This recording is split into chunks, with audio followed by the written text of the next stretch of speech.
Hello everybody, my name is CulBlu and I'm bringing out this video of me talking about some board games, and today I'm going to be doing an unboxing video. I guess I'm just trying to branch out and see what else I can do besides playthrough. So I guess I'll make this a separate series called CulBlu Unboxing. I don't know, I'm just making it up as I go.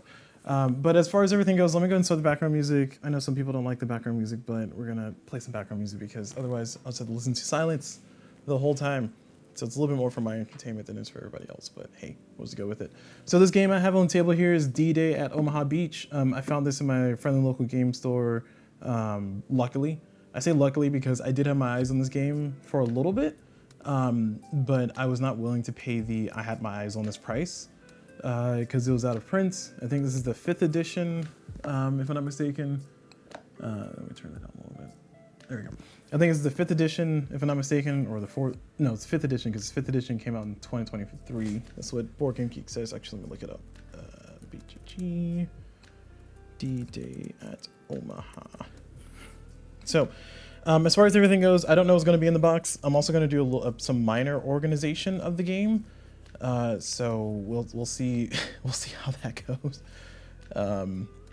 Let's see. I'm just looking up on Boardgame Geek the different editions that they have, and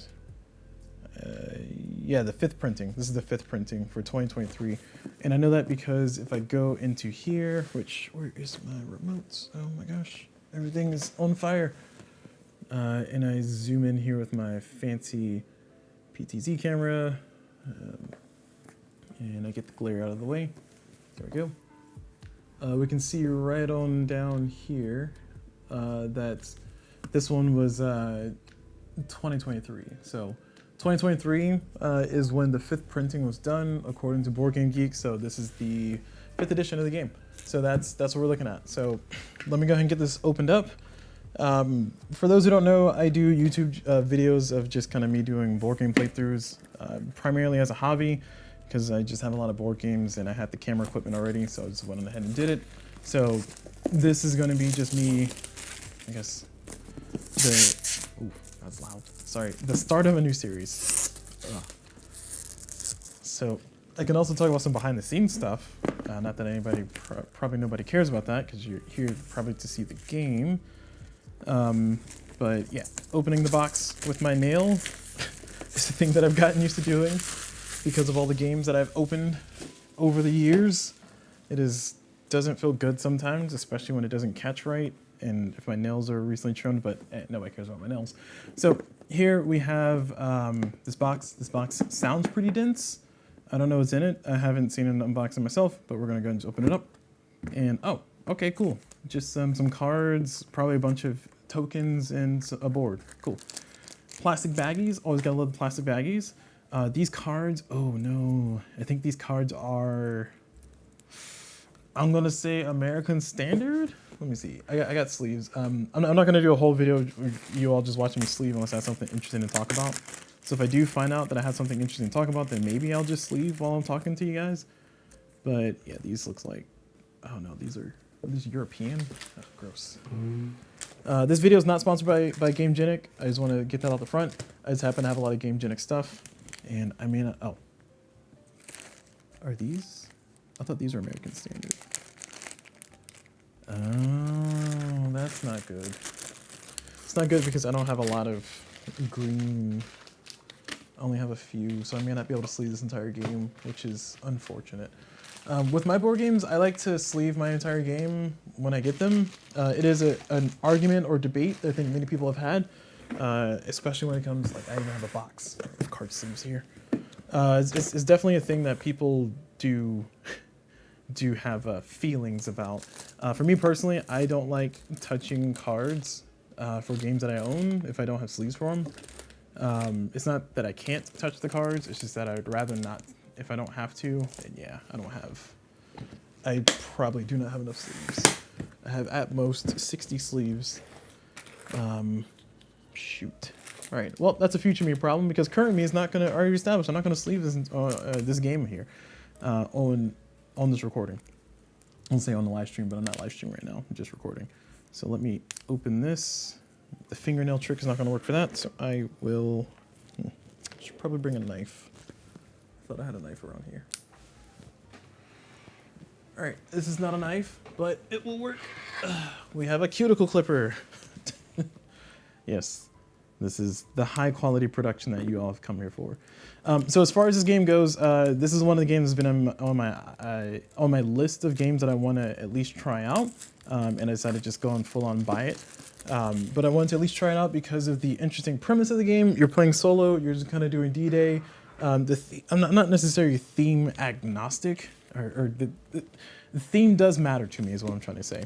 But there are a lot of times to where I think this is the wrong sleeve. Let me put this back with the other one. There are a lot of times where the theme can possibly be a detriment to the game. Let me think. If the theme is if it's dealing with the time period in history, and it's not kind of treating the time period of history with the appropriate amount of respect, then the theme will lose me. So 2 games that come to mind for me are, oh, actually I forgot the name of this game. Let me look it up, because Heavy Cardboard played it.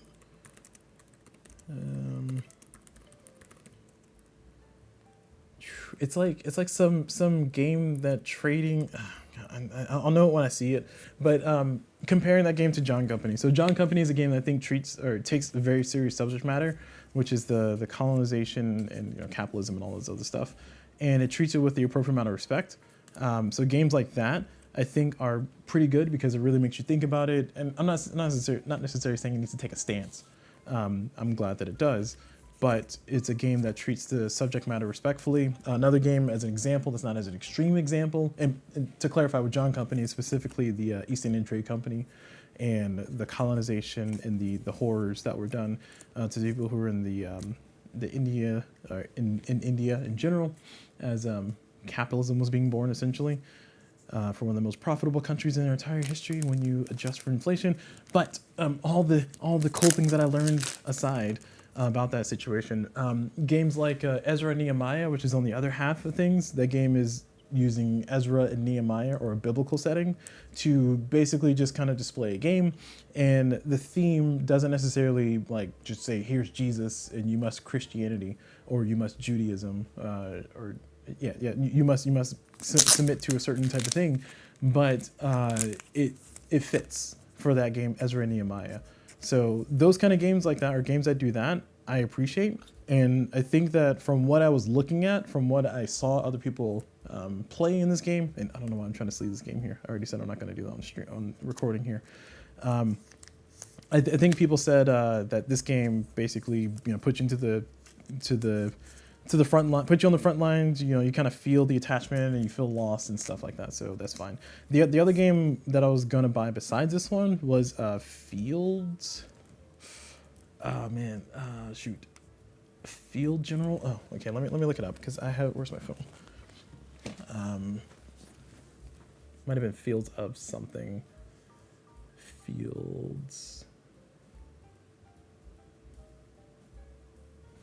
Fields of Fire?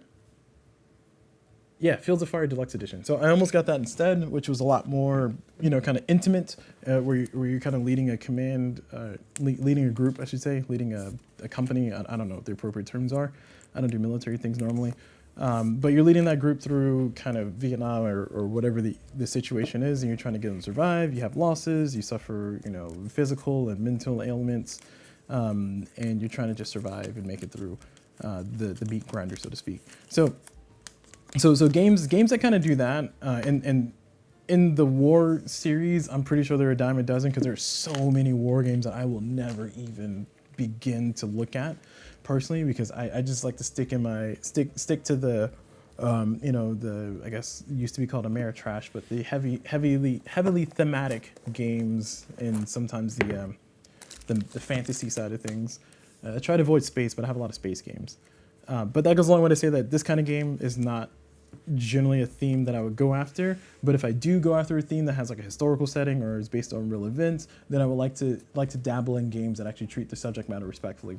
Some additional examples would be Freedom, to some degree Pax Emancipation. I say to some degree because Phil Eklund still has his I have a love-hate relationship with him as a person who makes games.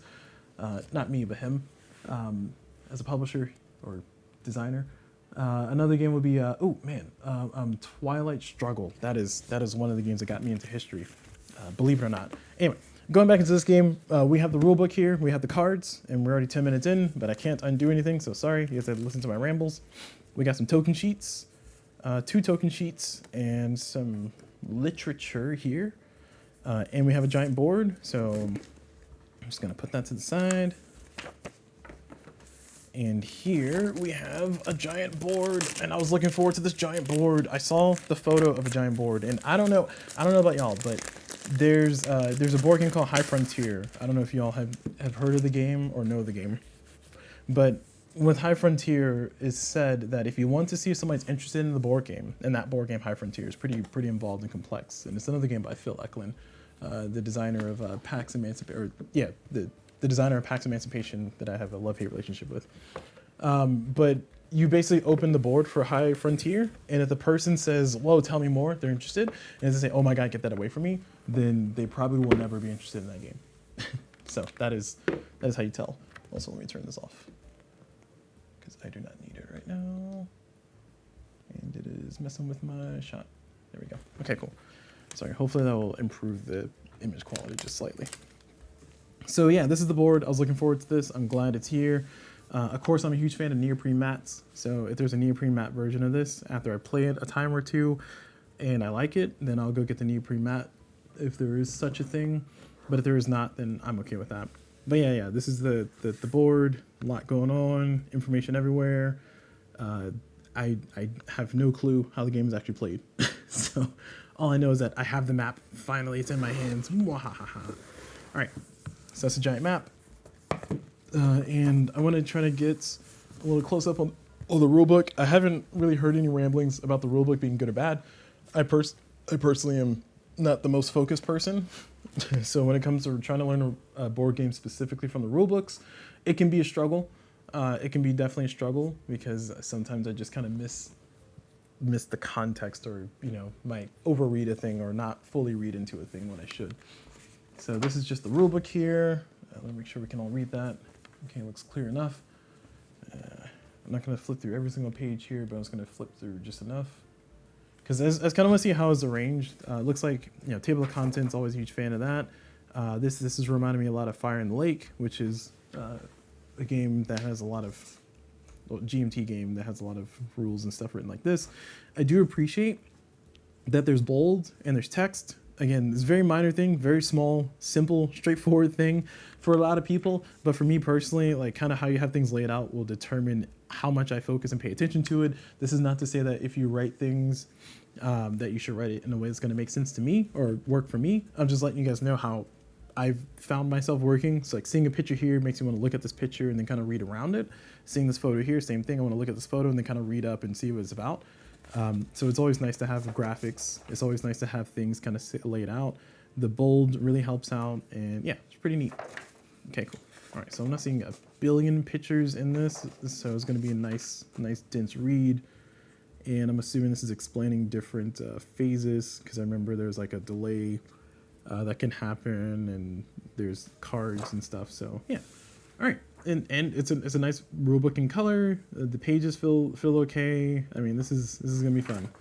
So I'm kind of looking forward to opening this one up and figuring out learning more about it. While we're zoomed in, I'm gonna go and bring out the tokens here. And oh, actually, before I bring out tokens, let's break out these sheets here.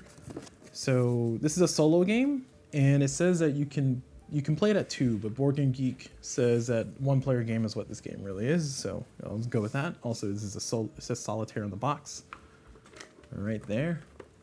Solitaire. So, yeah, these sheets are for when you're playing through the game.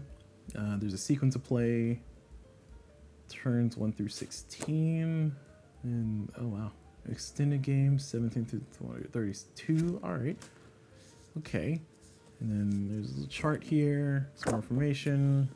It's the U.S. results chart. I'm hoping this is, this might be, that's unfortunate. I was about to say, I'm hoping this is not a, kind of collect 2 things and then do a lookup table, because those kind of games, more specifically Mr. President is like my biggest experience with that. as a board game, and it's not enjoyable when there's so many charts you have to look up. Mr. President in general as a board game is one that just has a lot of charts, has a lot of lookup charts. So yeah, hopefully this one doesn't end up like that, but we'll see. I am still excited and looking forward to playing this one. So we got the token sheets here. We got the 2 sheets there. Well, actually, let's see here. Looks like we got some units. I'm assuming these are units up here. I see tanks. Hero, tokens, phase. All right, some markers. And then over here we have some disrupted, whatever that means, climb, excuse me, clear, some stuff going on. And of course we got to see the reverse side of things. Looks like we got some more. I'm just gonna see if this is different on the front and back. It is different on the back than it is on the front. So we'll learn what that's all about. Cool. And back of this one over here. Got some more stuff going on. Garrison, disrupted. I have no clue what any of this means. Now, the thing I like to find out is how well cut is it. So there's some board games to where if you just drop them, then all the pieces will start falling out because that's how well the die cuts are. This is not like that. Those are staying in, but they do seem to pop out well enough. I'm just gonna, I guess, pop out this row here. Yeah. I don't know if we'll get any tear. I'm hoping we're not getting any tear. That's one of the things that frustrates me a lot is when a game has like cardboard punch outs and you're punching them out, and you know sometimes just mindlessly doing it like while watching TV or something, and it ends up tearing across. It's like, ah, no, and you have like tape it or something, or you glue it or whatever. I try to be delicate with punching things out so I don't tear across, but that's the thing. And I guess this is a good opportunity to talk about a thing. Again, I'm not sponsored by GameGenic. I'm also not sponsored by the thing about the show, which is a Cube for Me. Cube for Me. I have some of these Cube for Me trays because I was because of Stellar Horizons 2. I was trying to put the chits and tokens inside of Stellar Horizons 2, so I just want to see what size are these. So I don't remember the size of this tray. Well, this tray is not big enough, but that's okay because I only have one of these trays. So, oh no, they're over there across the room. All right, let me go grab them. I think it's worth showing the video since I'm out here just advertising. Free advertisement. All right, here we go. And I got the sheets from my order. Actually, let me get that out here so I can give you guys accurate sizes here. So these are token trays. And the sizes that I have are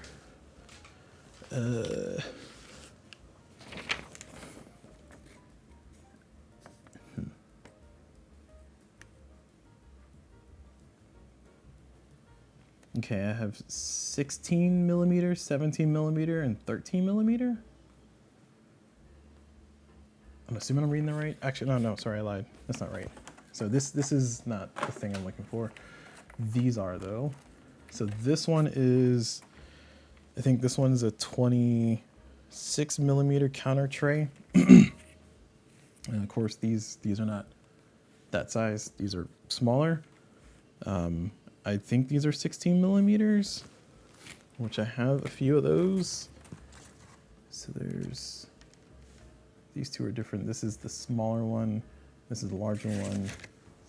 And, oh, perfect. Okay, yeah. So I'm assuming these are 16 millimeter. I think on the box it tells me. So let me check.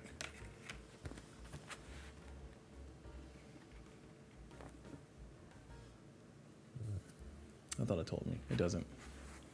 So if you look here on the back of the box, it says 34 by 22 inch mounted board, 352 die cut counter. So it doesn't tell me the size of the counters. Maybe it'll tell me here on the rulebook. Sometimes they do in the component side of things. I don't know. It tends to be a hit or miss.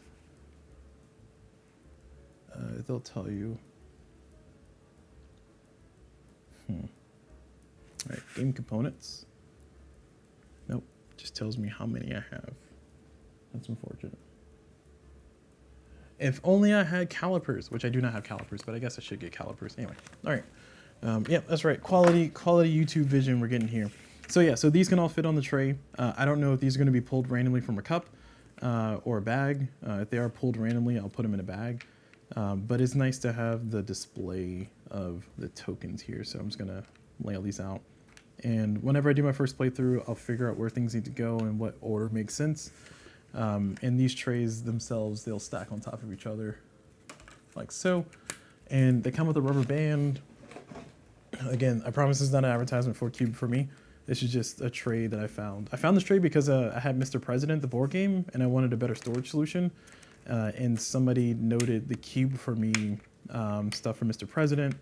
And I got that, and I've been buying Cube for me stuff for a little while. It kind of sucks because they're not local to the United States.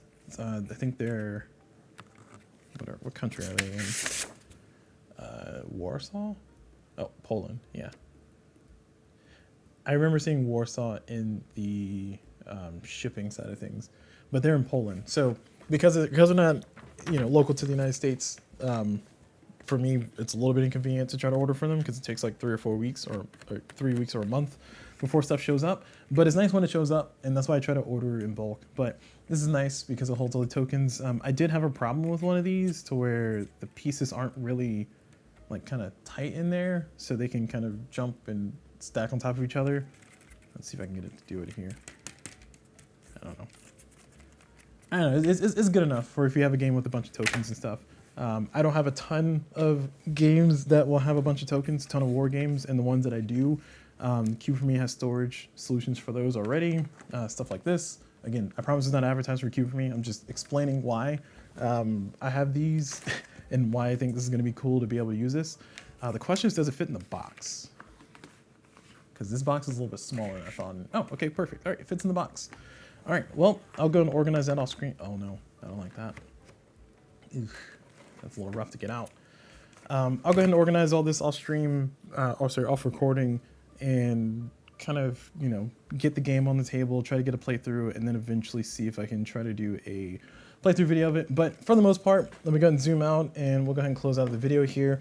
This has just been me doing an unboxing, a video series that I'm not used to doing. This will be the first of probably many unboxings. This is going to be D-Day at Omaha Beach, the solitaire version. I was able to pick up this game, like I said, for at my local friendly local game store for about $80, which I think is the MSRP for this game. So I'm grateful I was able to find that, given the prices I was seeing when the game wasn't in print. I was like, I'm not paying $300 for this board game. So all that said and done, yeah, I'll see if I can get it to the table, get a few playthroughs, maybe do a video for it. It's on my aspirations list, so no promises, but at least I did an unboxing of it. Also, if you wanted to know the card sleeve size, you can check out Boardgame Geek because I have it on there. But if you don't want to check out Boardgame Geek, you should know that they are 59 by 91 millimeters. So the Gamegenic American standards, or the Gamegenic greens, should be good for those. But I got to get some more for myself so I can sleeve my cards. And I'll try to sleeve everything, put everything together, and see if it fits in the box, which would be my biggest challenge.